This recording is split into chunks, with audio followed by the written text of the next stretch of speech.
Welcome to Chi Talks. Today is February 13th, 2025. I'm your host, Vicky Delajoyo, and whether you're here live or you're watching the recording, we really appreciate you taking the time to join us for this hour. And for those of you who are joining us for the very first time, Chi Talks is a complimentary monthly program that's offered by the National Qigong Association, or the NQA, which is a member-based organization providing education and resources and research and community for, with, and about Qigong. So I'm going to be super excited to introduce this evening's guest, Chris Shelton, who's going to be speaking about Qigong and the secrets of the face. Our guest this evening, Chris Shelton, says after experiencing a devastating back injury after being kicked in the back in Taekwondo, he began studying Qigong and Chinese medicine and Tai Chi, which he says saved his life. In addition, he grew up in an abusive and neglectful home and started doing drugs when he was only 12. As a result, by the time he was 19, he suffered from 2 heart attacks. His history and his recovery from the back injury led him to dedicate his life to helping people heal from trauma and mental and emotional disorders, which show up as diseases and chronic pain. After studying with many masters and applying these ancient healing arts to his life and clinical practice for over 30 years, Chris has helped countless people reclaim their health and enjoy lives free from chronic pain. He's worked with Special Olympics teams, professional athletes, celebrities, and has appeared in blogs, newspapers, and numerous magazines, and has been featured on radio, Showtime, NBC Sports, the UFC, KTLA, and news stations across the US, as well as a few movies. He's the founder of Morning Crane Healing Arts Center with offices in Los Angeles, San Jose, and Seattle. Author of Chris Shelton's Easy Guide to Fix Neck and Back Pain and Chris Shelton's Easy Guide to Emotional Wellbeing with Qigong, Chris is also the producer of the award-winning upcoming TV series called The Healer, as well as the YouTube series 30 Days Qigong to Better Health. He's also the co-founder of the Qi Club, QigongTeacherTraining.com, and Curative Qigong, a 2-year graduate level Chinese medicine program. He's got there's a lot more to his bio, so do check out the nqa.org website to read more about him. But that said, let me welcome you, Chris. I'm so glad that you're here. Thank you so much for joining us this evening. Yeah, thank you for having me. I'm so excited to talk to the NQA community. And once again, if you're brand new to the NQA, welcome. And, we have a lot to talk about. As my wife says, my man sure loves to talk. So whatever questions you have, please shoot them at me. I love to talk. I love to answer the questions. All right, well, good. So I know I just gave a quick recap of your early days and what your childhood was like, and the traumas that you've experienced. So before we dive into the face reading, which I'm very, very interested in, I'd like to know a little bit about how you came to Qigong and what makes you say that it saved your life. Well, as you mentioned, I grew up in a dysfunctional and abusive home, a lot of neglect. I started doing drugs, like you said, at a young age, and started working at a young age because there's different levels of poverty. We were poor, but uh, I wouldn't say, I had a roof over my head. We had, water running, but still, we lived on government assistance a lot of times. And so I had to start working at a young age. Started becoming a butcher at age 15 and a half. And Mm. so even though I was doing all those drugs, I was highly motivated and driven. And so, like I said, I started becoming a butcher at age 15 and a half, was doing my AP studies in art. But because of the dysfunction inside of my home, I didn't realize it, but probably about the age of 16, I started developing severe digestive issues. If I ate an avocado or a salad, I was in the fetal position or vomiting a few hours later, especially in the middle of the night, like around 1 or 2 o'clock in the morning. If I ate any kind of animal fat or something that was greasy, fatty, or fried, same thing. It's horrible pain. I lived on all kinds of medications. They did all types of tests on me, upper GI, lower GI. And thank goodness that they did not take out my gallbladder because normally with those types of symptoms, that would have been the go-to resolve, which is actually not a resolve to the situation. I also suffered from seasonal allergies. I also suffered from severe sinusitis.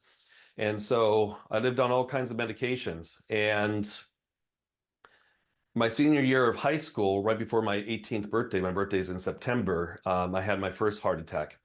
And I heard the physician saying to me from a meth overdose. But what was interesting about that incident was that I had not used for over 24 hours when the heart attack hit. And I overheard the physician say in the ER talking to my father, they're outside the curtain saying that if your son was any older, he would have died. But because of his age, and also I was doing sports like wrestling and, I did some football and stuff like that. That was the reason why, I survived. And so hearing that from this or overhearing the physician say, well, your son got a hold of some bad stuff, I was like, oh, well, done stuff that hasn't gotten me off before, but nothing's ever done this. So I used a few months later, had another heart attack, but because of the shame and the guilt surrounding the first one and the addiction, that day I did not call 911. That day I was going to die. And by the grace of God, I did not. So I'm here to speak with you here all today. And so I recognized finally, like, hey, if I don't change my path, I'm going to end up dead, in prison, or both. So I did. I put myself into Taekwondo to change my path, start competing in full contact right away as soon as I got my yellow belt. And then, yes, one night before a match, accidentally training, I was kicked in the back, left with a devastating back injury. And so doctors are saying, Chris, if you do not have surgery and you move the wrong way, we don't know what's going to happen. You might not walk again. But another physician, she had a different idea, and she had a therapist working for her. And this therapist was a martial artist, and he started talking about Qi. Well, in Taekwondo, we called it Ki, but he was talking about Qi in a different concept, or a way of how this Qi manifests inside the body. And now I'm like 21 years old. The closest thing to Chi I was going to get back then was like Cheez Its or Cheese Whiz. Like, what's this Chi thing that he's talking about? So this is over 30 years ago. Nobody was hardly talking about Qigong back then. I mean, Bruce Lee, I'm from the San Francisco Bay Area originally. And I'm reading Bruce Lee was bringing Kung Fu and stuff like that. People were maybe talking about Tai Chi or Tai Chi, but not a lot of people were talking about Qigong. So anyways, I started taking these Qigong classes, and there's only a couple women in the classes, and they were having all these kinds of great experiences. And at first I thought I was a chi dud because I was not feeling anything at all. Like, I'd feel hot or maybe some tingling sensation, but I didn't feel anything. The things that they were describing, I was like, wow, what's going on? But what did happen though was that after about 6 months of training, because I had nothing better to do, my back was healing. It was the realization one day that, wow, when did I stop getting nauseated or vomiting after eating certain foods? When did I stop living on the antibiotics? When did I stop living on over-the-counter medications? And I thought to myself, if a simple, specific practice and specific meditative and moving practice could do this to me, then there must be something to the medicine. And that's when I started going to school to study classical Chinese medicine. It's powerful, powerful story, Chris. I feel like I could listen for a while onto your stories about what that was like, but I want to go ahead and get into the art of Chinese face reading. Tell me, first of all, how do you see this as correlating to the practice of Qigong? Ah, because for me, Qigong is actually the foundation of classical Chinese medicine and acupuncture.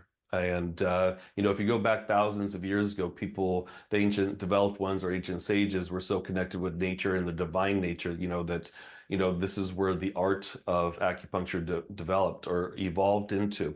But thousands of years ago, Chinese doctors at the time did not think it was appropriate to diagnose women by touching them. So they had to come up with another way of diagnosis. And the face tells different parts of the body. So the face doesn't lie. So the face tells us, not only does it tell us the personality of the person, it tells us how the person thinks, and more importantly, what trapped emotions are stuck inside the body.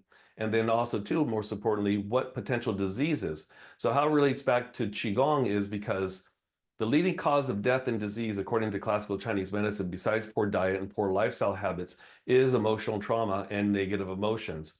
Well, guess what? Those negative emotions, as we're going to discuss as we dive deeper here, get stuck in different organs of the body. And this actually will manifest as a lot of inflammatory type diseases and chronic pain type diseases. But guess what? It also shows up on the face.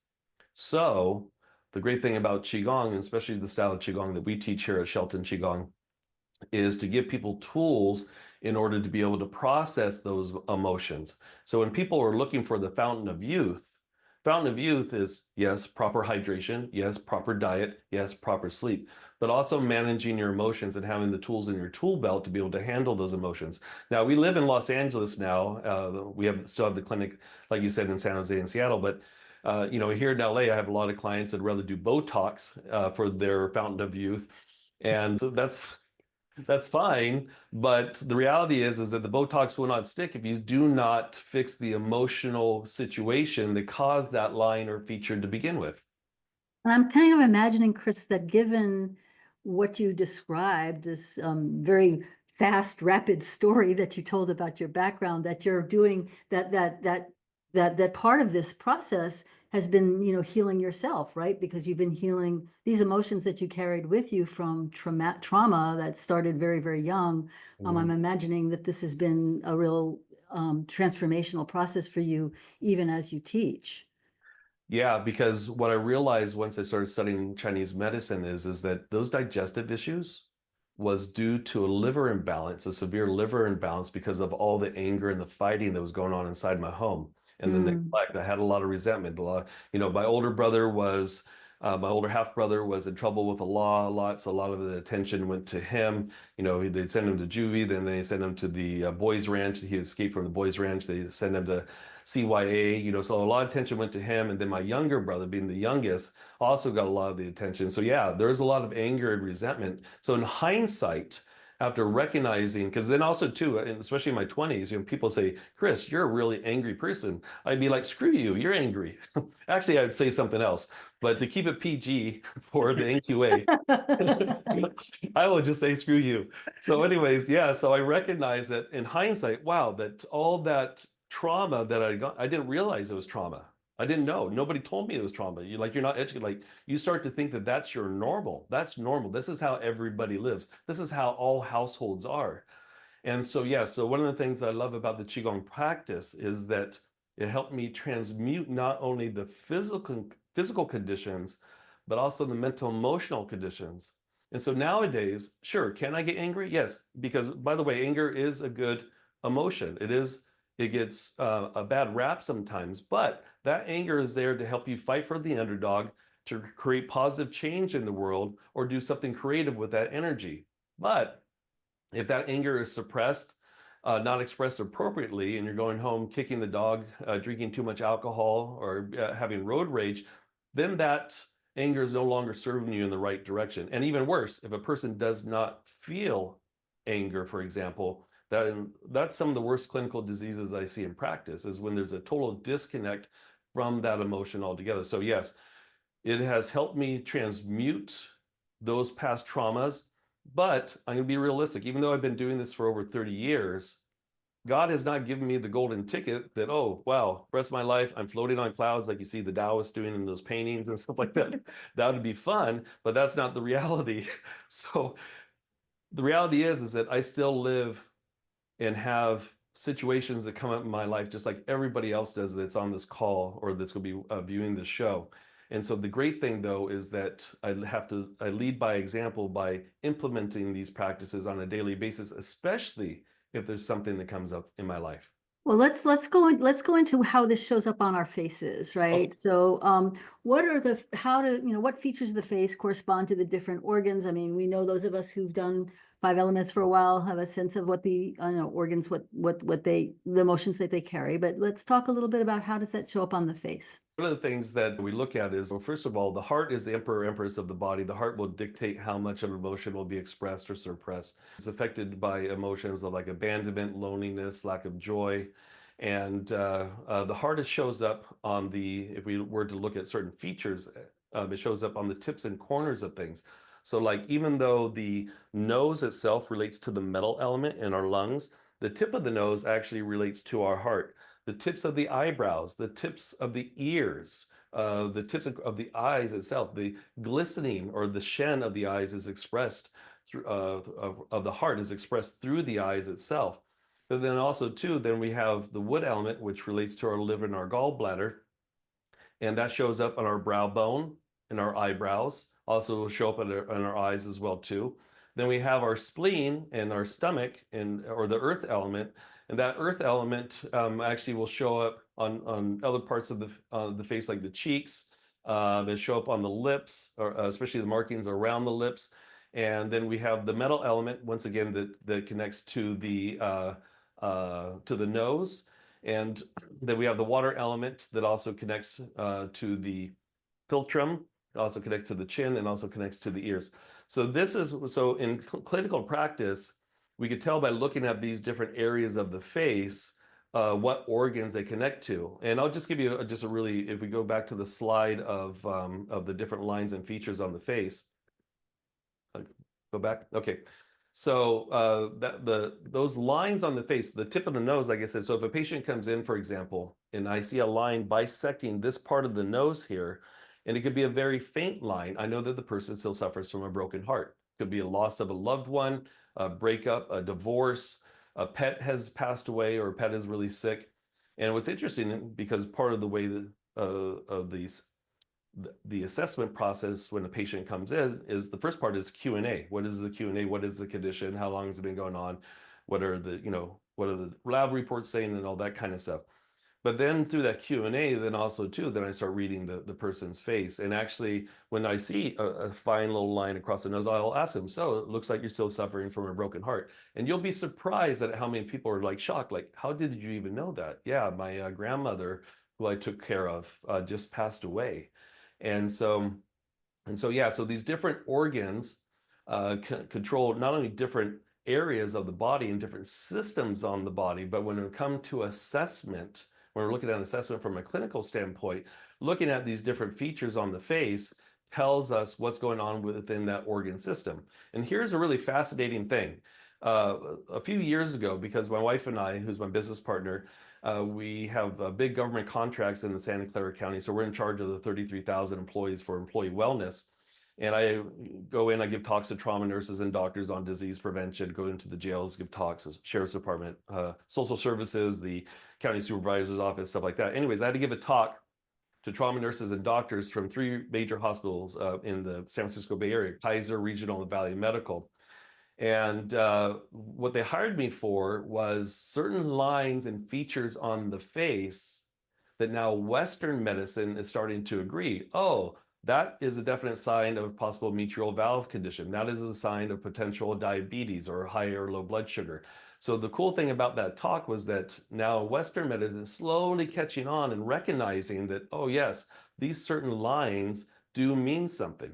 Aspect of those lines meaning something in terms of our health or diseases, and the correspondence to the different elements and inner organs. What about personality traits? What kinds of things do you read from people's faces in terms of who they are?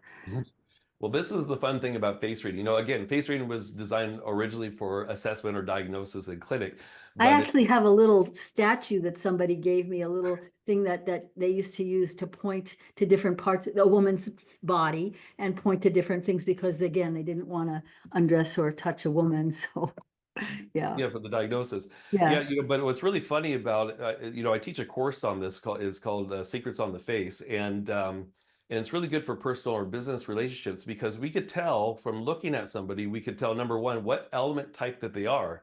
So the first question was, okay, where are these different elements and how do they show up on the face?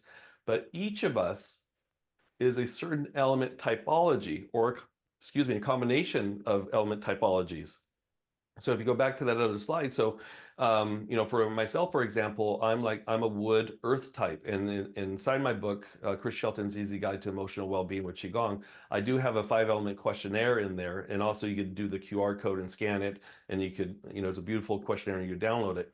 The important thing about personality typologies is knowing a person who's a wood type, or knowing if somebody's an earth type, or being able to look at somebody's face and tell if they are a fire or a metal type. And the reason why, especially in personal relationships, is that maybe some elements don't work well together. For example, an earth type would find the erratic behavior of a fire type to be too much for them. It's not that they're erratic, but to an earth type who tends to be very grounded, doesn't want to be pushed or controlled, may find that being around a fire type is just way too much for them. For me, because wood feeds fire, um, so for me, I understand the fire typology. So we can tell by looking at the facial shape of the person what the personality type is. Now, why is this important when we're talking about disease? Well, it's important because, and I talk about this in my book, it's the deviation from your personality typology that will indicate disease. Mm. So, for example, The fire type should be the life of the party, should laugh a lot, should express with the heart their emotions and love. That's how they should be. But if a fire type has become inert, is become shy, doesn't want to be able to show and express love, that's a deviation from the typology, and then it will start to show up as many different clinical type illnesses, and especially certain types of heart diseases, for So example. how does that show up on the face, Chris? Well, number one, so the facial shape for the fire type is seriously like a heart shape or like a triangular shape. Yeah. So if you see here, see like this diamond shape. So if we look at the person's face and we see that they're a fire type, and this is without even taking the 5 element questionnaire quiz. If we see this and then through the Q&A process, they're like, well, I'm kind of shy. I kind of I have weak boundaries because that's a side effect of heart fire type being out of balance, is that they'll have poor boundaries, and people tend to take advantage of me. Then we could actually see, okay, well, that's a fire trait. It's a fire type. We tell by looking at the face, and that deviation. Ooh, who knows? That deviation and them having that personality trait, which is a deviation, could be the reason why they're having angina pectoris, or they're having atrial AFib, atrial fibrillation, or they're having mitral valve conditions or high or low blood pressure. So that's how we look at just at looking at the facial shape. But when we look at lines on the face, for example, like I talked about, the line across the nose here, anybody who suffered from a broken heart, you will see this subtle little line on the face like that. Or somebody that has the line that bisects the two nostrils here. Normally, clinically, they will say that it shows either mitral valve conditions or high or low blood pressure. What I found throughout the years is that it normally represents low blood pressure. So if I have somebody who's younger, who's taking care of themselves and stuff like that, and I see this trait on them, then I have to bring it up to them. Okay, well, you're young right now, and your blood work and your labs are all looking a-okay right now, but be aware of this potential condition, and so we need to make sure we're doing qigong practices that tonify or clear the heart, especially of emotions that affect the heart. And I'm just a very quick case study. This is one of my favorite case studies. Is I had a gal come in. She was a personal trainer, and she was in great shape, and she came in for lower lumbar issues, lower back and sciatic problems. I said, okay, well, we'll take care of your back. And as I'm typing her soap notes, I was reading her face, and I said, okay, but you have to deal with the resentment that you have towards men. She goes, oh, I dealt with that years ago. I'm like, oh, all right, whatever. Type her notes, still type her notes. And so we fix her back, and we fixed the back, and then she would come in if she got a cold or a flu or tweaked her shoulder or something. And then one day, she came in, something she said, something I saw on her tongue, because again, we could diagnose from looking at the tongue, and something I saw on her face. I said, I need you to make an appointment with your primary care physician. I want your carotid arteries tested. She goes, you're crazy. She goes, look at me. I have almost 0% body fat. I work out 1 to 2 hours every day. And I said, well, legally, I'm putting this in your notes. I have to refer out. It's up to you what you do with it. Anyways, 2 weeks later, she was in my office in the lobby and in tears. And she said, I want to thank you for saving my life. Both my carotid arteries are 70% blocked. 70% blocked. So if she's doing what we're supposed to be doing, eating right, exercising, hydrating, what was the one component that was missing? And that was that old anger and resentment. And this is why her carotid arteries were blocked. And by the grace of God, her physician and I worked together. He didn't put her on any medications. We gave her specific Qigong practices, changed her diet according to Chinese nutrition, which is a totally different discussion, and then put her on certain herbal formulas. And in 1 year, guess what? She went back in, and her carotid arteries were clear. And it's not Mm. magic. It's not some weird kind of voodoo. It's understanding we are emotional creatures. And when we hold on and store these emotions that no longer serving us, the body says, what am I supposed to do with this? And a Mhm. lot of times, I love working out. I'm 54 years old now. I still box, like I was boxing this morning. I still like to work out hard and such, but and that's a great escape, and it's great to be active, and it's a great dopamine dump. The brain loves the dumps use of dopamine when you have a great workout. That's fantastic, but it still is not enough to be able to process the past trauma and the day-to-day trauma. And nowadays, because of the availability of so much information or whatever via the internet or via social media, we're constantly being bombarded. Before it was just, okay, we have family stuff, we have work stuff, we have marital stuff, we have kid stuff. But now, and we would read the newspaper or maybe watch the news, but nowadays we're being bombarded. And so when we look at the disease process, and this is why this is so important, this is why Qigong is so important, is because unfortunately, the disease process with modern medicine, we should be seeing a reduction of certain diseases, but we're not. And so if you go back to that one slide, please, heart disease, for example, I mean, the numbers that I'm showing here are not completely accurate because they've increased. And what are the emotions that affect the heart? Abandonment, loneliness, lack of joy. But again, the heart is the emperor, empress of the body. The heart will dictate how much of an emotion will be expressed and how much will be suppressed, right? So, and then when we have diabetes and cancer, look at the amount of numbers. I mean, sure, the food, what's going on with our food system is definitely a byproduct of that. And so diabetes and cancer is on the rise too. But what is emotionally, what will create us not to want to eat healthy foods, or what will create the spleen and the pancreas and the stomach not to function properly? Then, it's the demand for nurturing or being under nurtured, worrying, over intellectualizing. And you want to hear something interesting talking about that. A little bit ago, I talked about how the lips in the mouth controlled from the spleen. If you see somebody with smoker lines, what's commonly called smoker lines, but what's interesting is nowadays you don't see many people smoking, not like I did when it was in the 70s, you saw everybody smoking. But those smoker lines, what's happening? Those lines there, not everybody who smokes will show those lines, but when a person is smoking, what are they doing? They are nurturing themselves. It may not be a healthy form of nurturing themselves, but they feel like they're giving back to themselves.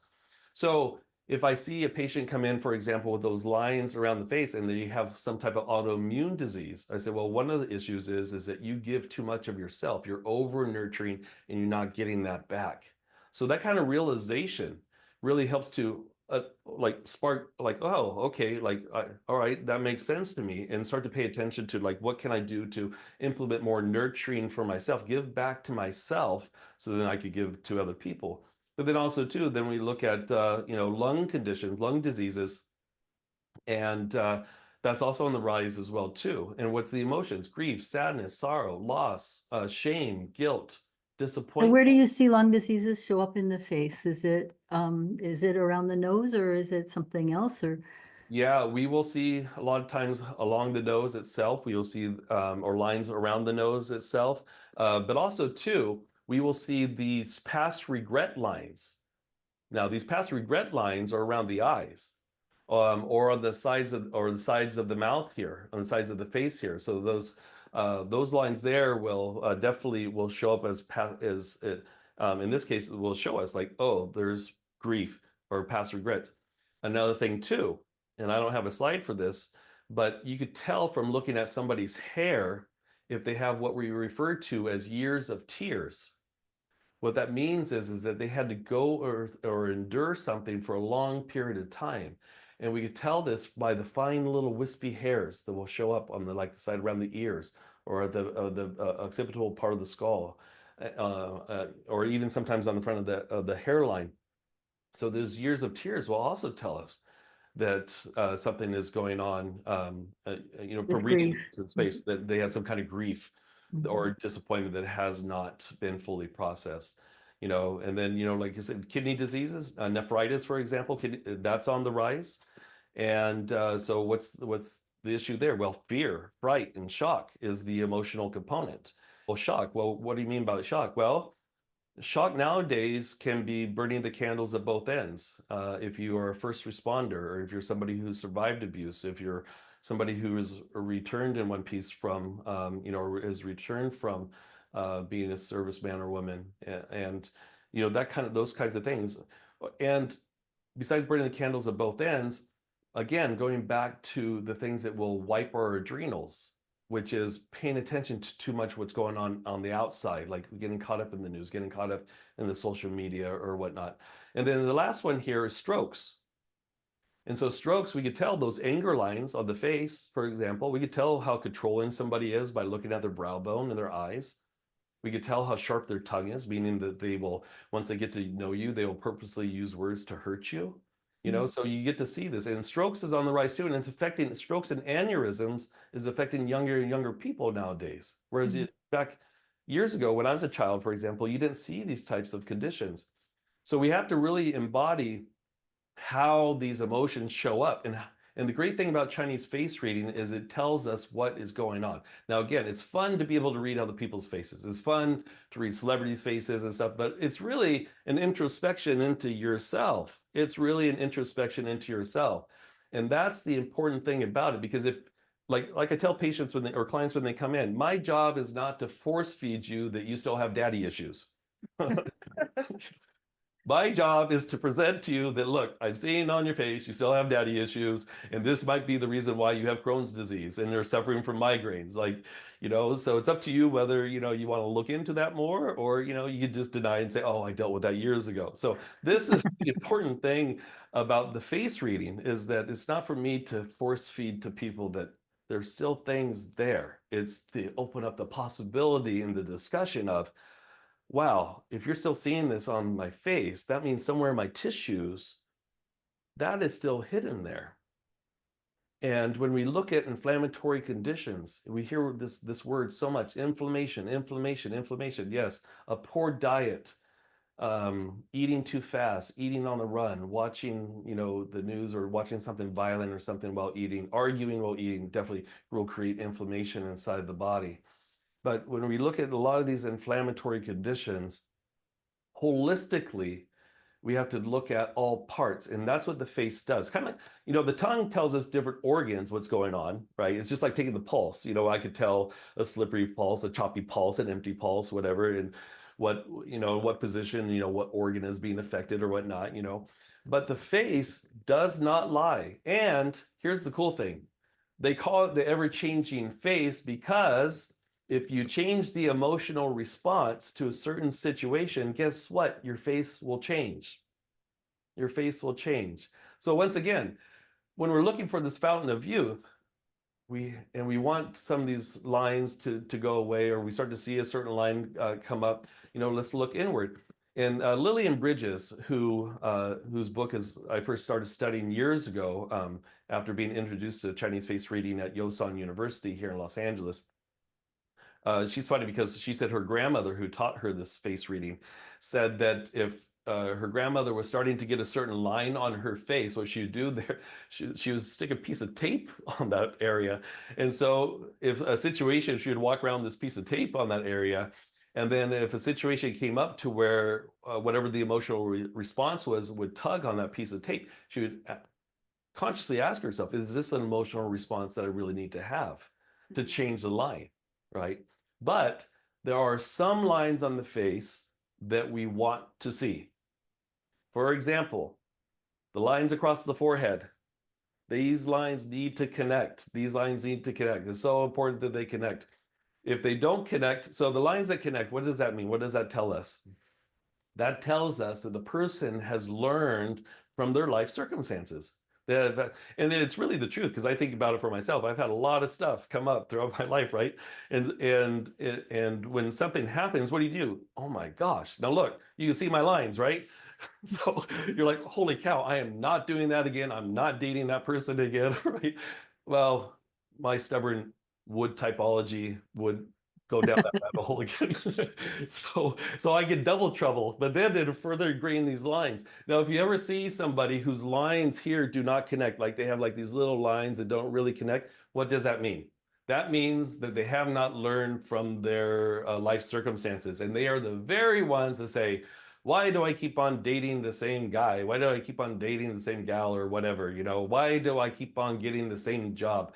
Why do I keep on falling in the same pothole every time I walk down the street? So it's like, well, maybe you should learn from it and go down a different street, right? So Chris, I feel like I could listen to you forever. I'm just very conscious of the time. I know that you have some things that you'd like to share with people today. First of all, they can join your Cheek Club and get the first week free. So let's talk about that, as well as a free copy of your new books. I know somebody was asking, are the charts that you were just showing in your new book? Somebody asked. And I know you're also launching a new Qigong teacher training program. So let's talk a little bit about how people can go further with you, given that we have such a limited time here. Okay, so thank you so much for that. So we started the Chi Club during the pandemic. We are already going live as it was anyways, and that class is Tuesday morning Pacific time at 8 a.m., 8 to about 8:30, 8:45.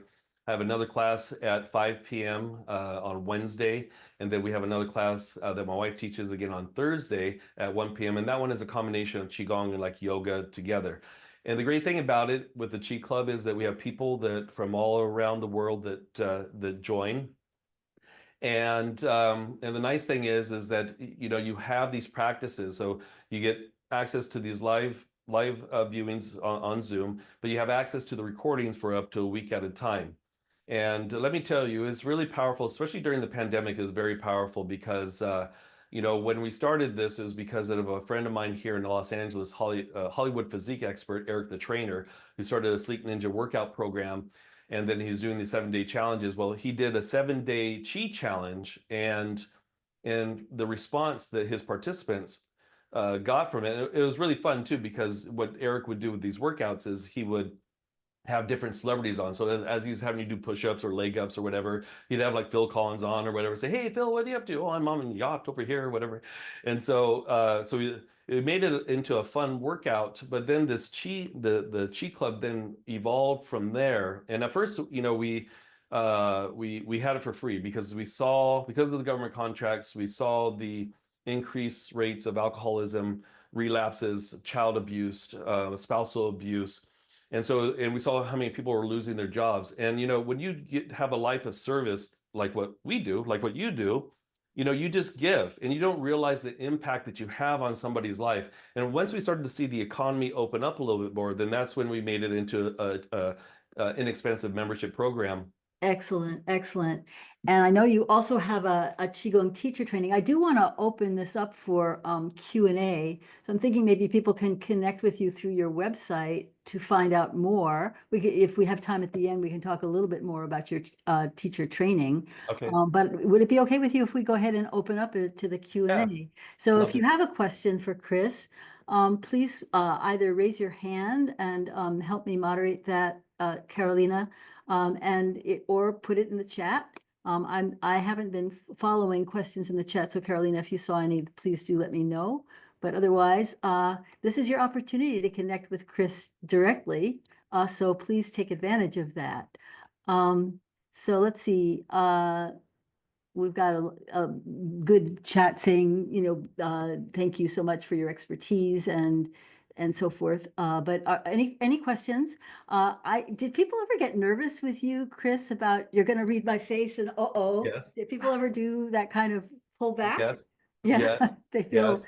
a little bit embarrassed or shy. Yes, once they realize it, because they think that I automatically start reading people's faces on public.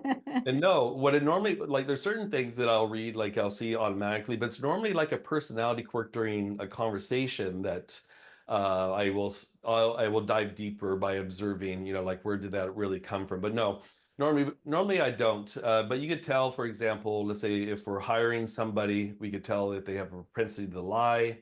You could tell somebody has a propensity to cheat. You tell how giving somebody is or how compassionate somebody is. So I take all those types of things into consideration. But the other thing too is that a lot of times people know that I study and teach Chinese face reading, and they'll say, hey, read my friend's face.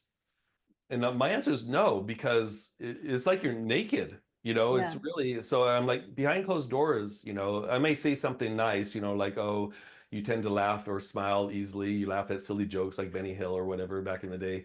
And but as far as the serious stuff goes, no. And I learned that the hard way, because that talk with the trauma nurses and doctors, to solidify the talk, they called up 2 trauma nurses for me to read their face. And at the end of the talk, one of the doctors came up to me that we knew, and she said, punched me in the shoulder. She said, "Chris, you have to have a filter on your mouth," because what had happened was that this one gal, this one nurse, I was reading her face, is that, well, you're awfully very giving, hence the reason why you work trauma. But I said, you're awfully cruel to your husband. Oh God, the whole audience just lit up, you know. And she goes, well, I said, well, not so much in public, but behind closed doors, it's on, you know. So after that, I realized, like, okay, in public, you know, I need to just keep some things. Just chill a little bit. So we've got somebody asking if you do face reading sessions through Zoom. Yes, I do. So I do clinical sessions through Zoom.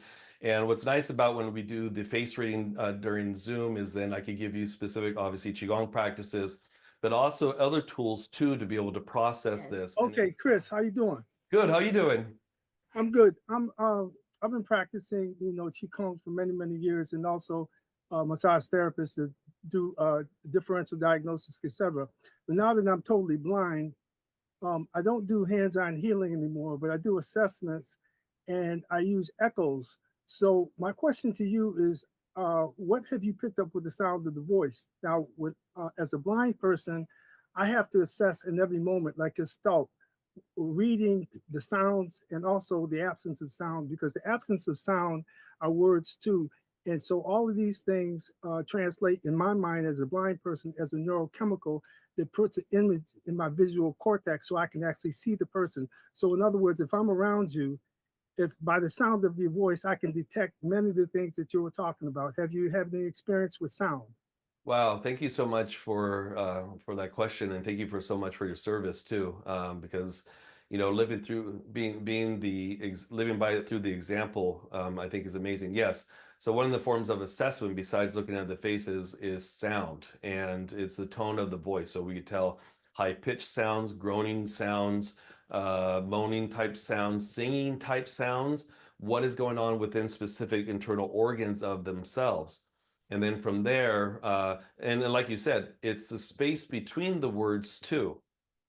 So one of the forms of diagnosis too is they say is listening. Now, so listening, yes, is listening to the tone of the voice or the sound of the voice. Also, what's missing between the sentences, but also listening to the body, because the body will make noises as well too. And so, yes, that's such a very powerful way of assessment and being able to tell, besides the clinical condition that they're coming in for, what is going on inside their body. And in my book, my new book, Chris Shelton's Easy Guide to Fix Neck and Back Pain, I actually go into details as far as these different sounds and how they relate back to the different internal organs of the body. So that's a very great question. And yes, going back once again, I do these sessions on Zoom as well too. So We have another question, Chris. Eileen says she notices some folks have trouble making eye contact. Is that related to this topic too? yes, because you have to look at their heart, what's going on with the heart and their Shen and their spirit, and why they can't keep that eye contact. Yes. So the heart, you know, whether people are aware or practice Qigong or not, you know, we feel each other. You know, we're like animals, like how animals feel us, right? We feel each other. So if you see people that cannot keep the eye contact or get nervous, especially if you connect to the left eye of the other person, they get nervous. Yes, then we have to start to look at what's going on deeper psychologically. And psychologically, again, the heart is emperor, empress of the body. The heart will dictate how much of emotion will be expressed or how much it will be suppressed. Okay, Dennis, I see you here. You had a question or a comment? Yes, I have a question. Good evening. And, Dennis. thank you for that wonderful, exciting presentation. I was completely engaged. The question I have is do you have any comments on how it was deduced in traditional Chinese medicine that certain specific emotions corresponded to certain specific organs? That's an amazing question. And you know, that's the one thing that when people were so in tune with nature, minus the ego, right? And control and you know, about just the self, right? Um, people were so in tune with nature that it's this study. You know, it's like when you talk about Chinese astrology, it wasn't just guesstimating on how the planets and the starry constellations move. It's the mathematics behind it. It's the continual observation. So through continual observation of the human organism, you start to see these conditions. For example, I go back to liver again, because the biggest emotion I see in clinic is anger issues. How often do you hear about people suffering from fatty liver disease and they don't drink and they don't eat bad food?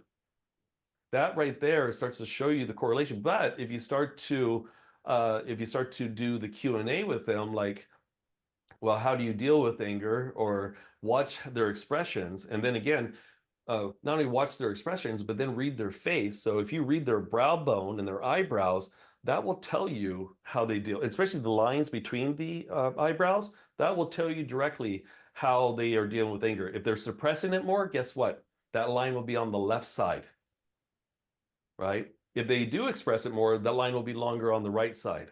So I think it's through thousands of years of observation on the human organism, to understand how these emotions affect. And it's not only that, I mean, we could get really deep with this, like talking about climatic conditions and how these different climatic conditions can affect the human organism, and in particular, affect different internal organs of the body.